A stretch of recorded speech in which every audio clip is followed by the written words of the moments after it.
Hi everybody, Mike Pfeiffer with Pfeiffer Hobby here again. I have a lot of questions that have been asked of me.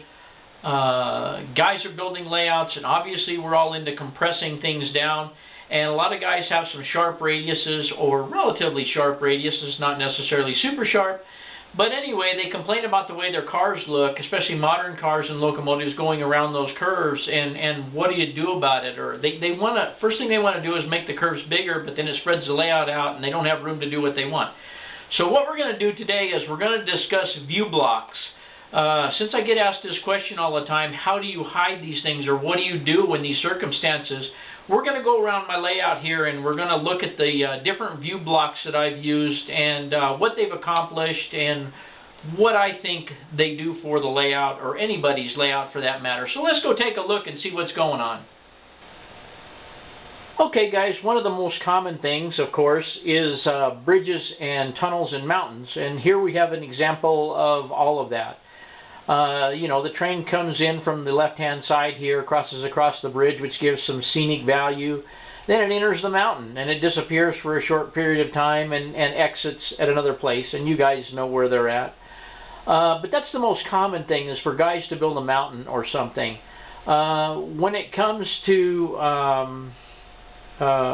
terrain, I'll show you a couple different examples here what we can do with terrain.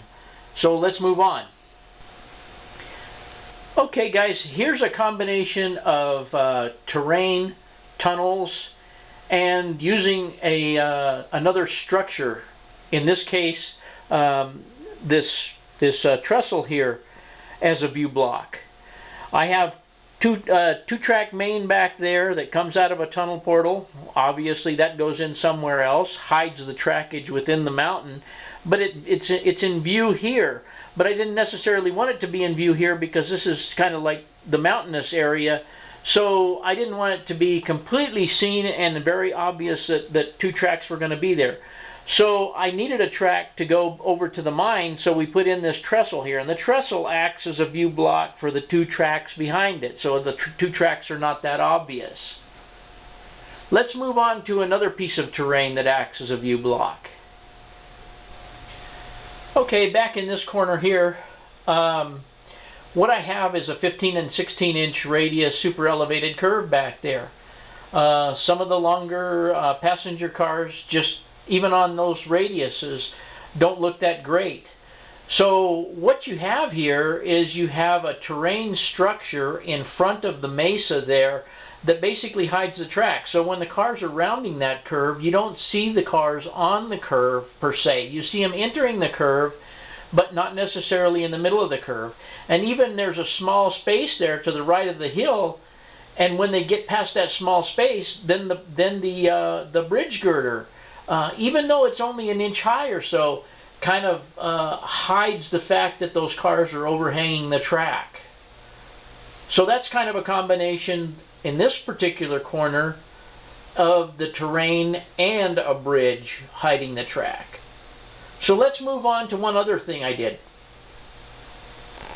Okay guys, on my layout here, I have a yard in the front area here, and I have an extremely long straight that goes on the whole back wall back there.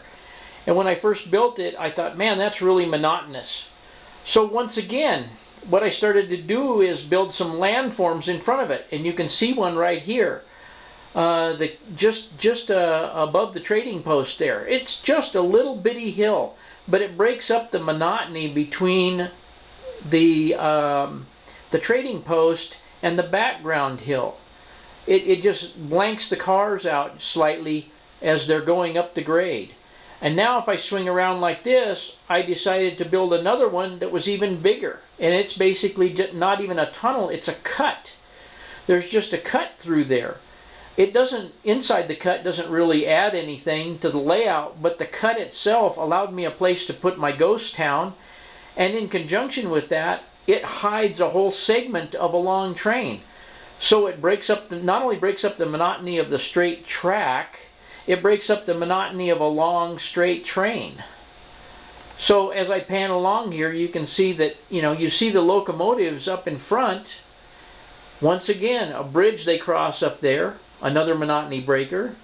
But as I pan back, you can see that that train is basically broken in half by a couple of very simple rock formations or ground formations. So that's another way to use things as a view block. In between, almost everything between the track is considered a view block. In this instance right here, there's the house there that creates its own view block. Because your eye is drawn to the house or the landform, your eye is not drawn to the monotony of the track in the background. You have the windmill. It acts as a view block. I mean, anything. And when we use the term view block, it's not necessarily a complete view block, but it's an eye catcher that takes your eye away from the monotonous of the long section of straight track. So let's go down here and use a couple more small examples. Here's another example here. We've got the yard tracks in the foreground and the depot. We've got a road in between, and then I have a scrap yard that's really only about 4 inches deep. It doesn't serve the rail, it doesn't serve the rail industry, but it does act as a view block. The stacked up cars, the structure inside the lot itself, the depot in front of it, which is much lighter colored, all that in conjunction, and then the trees in the background and everything kind of dwarf the size of the train a little bit, which there again breaks up that monotony. And now we're going to take a look at just a plain structure, just one structure that acts as a view block, and then we're going to go into combining a couple of things.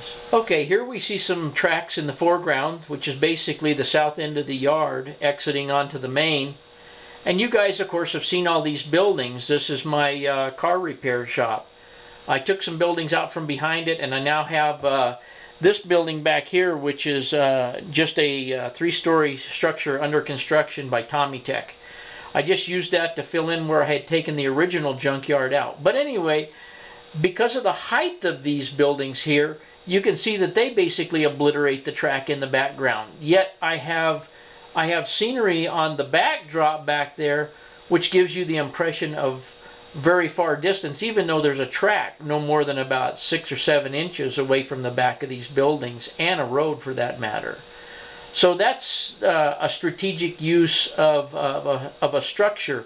And all these ones I've showed you basically, except with the exception of the mesa curve, are all things to just disguise narrow spaces. In other words, if you have a narrow space between two tracks, there's all kinds of things you can do to break up that monotony, whether it be a landform or a structure in this case here. Now I'm going to show you a novel idea I had when I very first started the layout on a view block for a problem corner. Okay, here what we have is we have the mainline tracks right here. The structure we just got done looking at is right here. And we have the tracks going around a curve here, which is kind of sharp, but I have some trees and stuff to break up that monotony, and the McDonald's restaurant, things to draw your eye away. The baseball diamond is right there. But the problem was I had another track and also a reverse section of track behind this hill right here. And when you looked at it, when all the track was there, it just looked like way too much trackage, and it just didn't look very good when all the cars were rounding that with 3 tracks in the background and these 2 foreground tracks, and then the one that's in the very most foreground here that actually goes around to the yard. So what I did is I elevated that about, I guess it's about 2 or 3 inches, and I decided to put a trailer park on there. And then I loaded the trailer park with trees and activity and everything, and now when a train goes around that 15-inch radius back there, and even less on the reversing section, I think the reversing section is a 13-inch, you don't see any of the train back there. I mean, you might see the roof of the train passing by, but you don't see any of the overhang on any of the cars. Nothing. You don't see the train going around the curve whatsoever. You see it going in and you see it coming out, but you don't see any of the curves, yet it's not a mountain. It's just a trailer park. And the idea of the trailer park is that you have a lot of things going on there, a lot of things to distract your attention. You know, there's a barbecue going on, people sitting at the picnic table, junk cars sitting around. I mean, you know, there's just a lot of things to take your eye away from what's happening behind there, which you really don't want people to know, because what's going on behind there is your cars are overhanging the track. And they can see the train plenty other places on the layout with seeing it go around an ugly curve. So that's a method of using the terrain and structures to just blank out the view of a curve, and only has to be a couple inches tall. It doesn't have to be some overwhelming mountainous gigantic thing.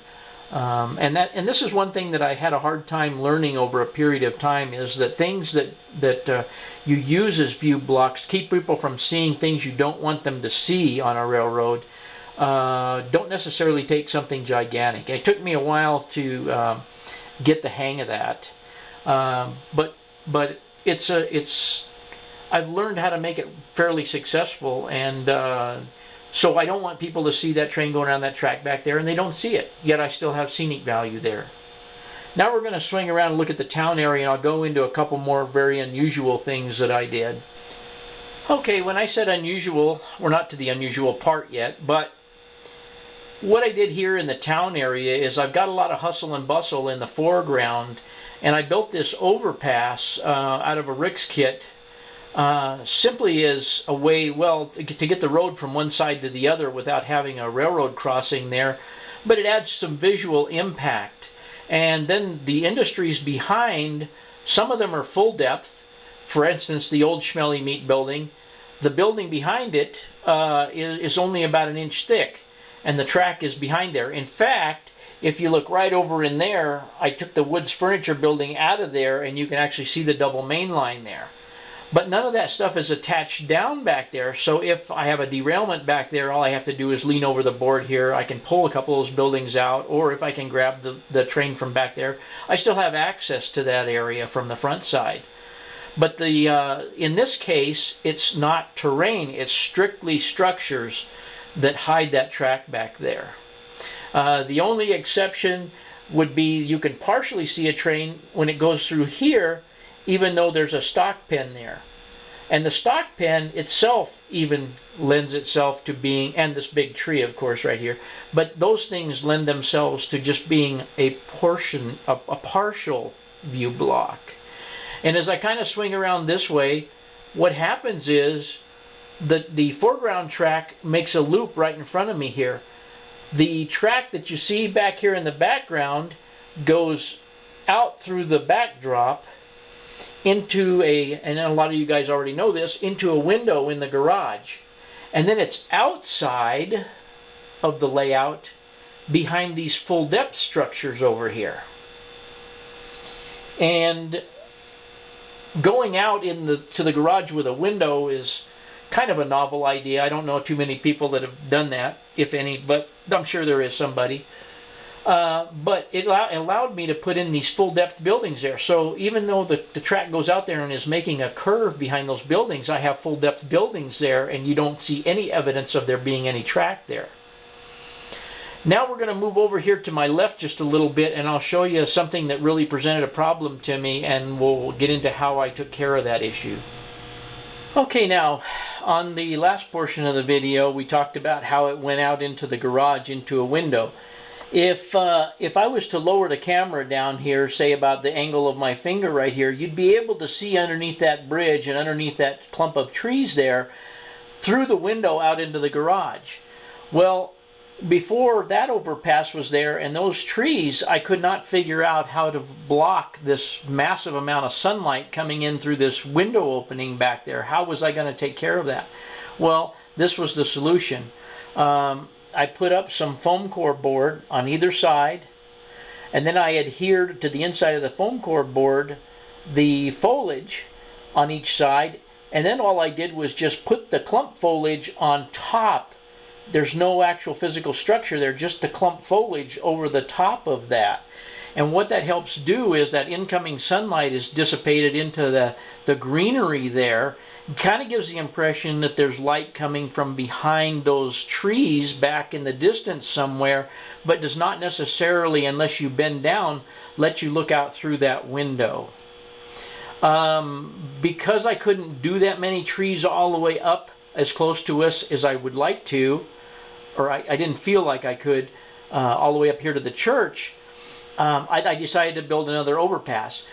This overpass just comes through the middle of town, goes up over the track here, and then disappears off the board behind the engine house. And in this instance, I used the structure and the trees as the view block for the window.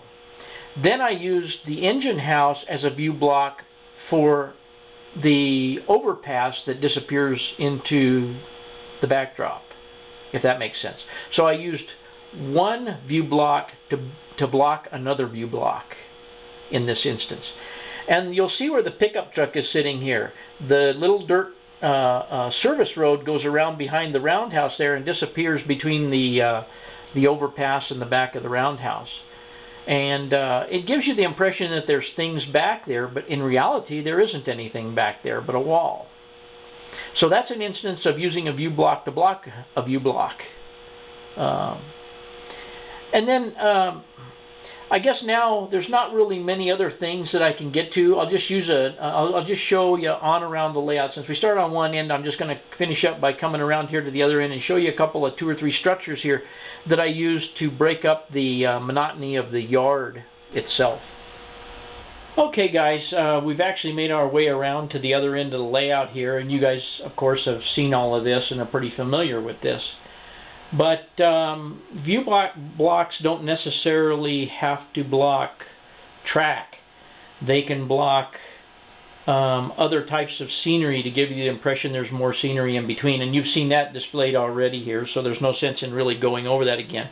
But I'll go quickly on what's happening here. I needed an industry here, so in went T. Leary Chemical Company, which is right here to the left. Some of it's out of the picture here. But it acts as a partial view block and a place to drop off, an industry to drop off some cars at, and it hides about 2/3 of the yard tracks there from a frontal view when you're looking at the yard. So you see industry, then you see the yard behind it instead of a stark yard sitting all by itself. Then their utility building over here, or storage building over here, kind of accomplishes the same thing. If you've got a group of cars in there, it's only a couple inches high, but it breaks up the monotony of the straight yard track. And when you have some cars in there, it kind of just eats up some of that, to me, and I keep probably using the same word over, but it eats up some of that starkness of just flat and just nothingness. And then when I put this industry in over here, the reliable warehouse, I had to make it triangular to fit that area, and you guys, of course, have seen the building of that, I'm sure. But once I got it done and got it in place, I realized it was a beautiful view block for not only the yard, but even the turntable and everything. It just added some dimension on the fascia side of the layout instead of, like I say, being able to see everything from the front and get crowded to the back. It gave it a crowded look at the front and less crowded look at the back, which draws people's eye further and makes them think that the layout is deeper than it actually is. And that was purely accidental when I put that tall building there. But it has worked well. Now I'm going to take you and let you look at one last thing, and I know you guys have probably seen it 100 times and maybe you're sick of it. But there are areas that you have on your layout that you go, what am I going to do with that? It has absolutely no purpose, and you just run out of ideas. And I'll show you an idea that I had, and it's been gone over before, but we're going to refresh the idea. Okay, guys, while not very exciting, we all have a door into our train room. My problem was I had an area here where I had a bunch of track, not a bunch, but I had a reverse loop that came around the outside of my yard here. And I had this goofy little triangular space here, and it was right on the inside of the door where everybody wants to put their hands when they first come in the layout. Plus, if I can successfully do this, my on-off switch for the layout is right there. So I'm constantly got my hands in this area right here. So I wanted to build something that was flat up against the board, seemed to make sense, gave a purpose to this little bitty triangular space. So what better idea than the backside of a drive-in theater? I mean, there's a lot of uses for the drive-in theater, but in this particular spot, as you can see, what I did is I put the entrance to the theater comes from off the layout here.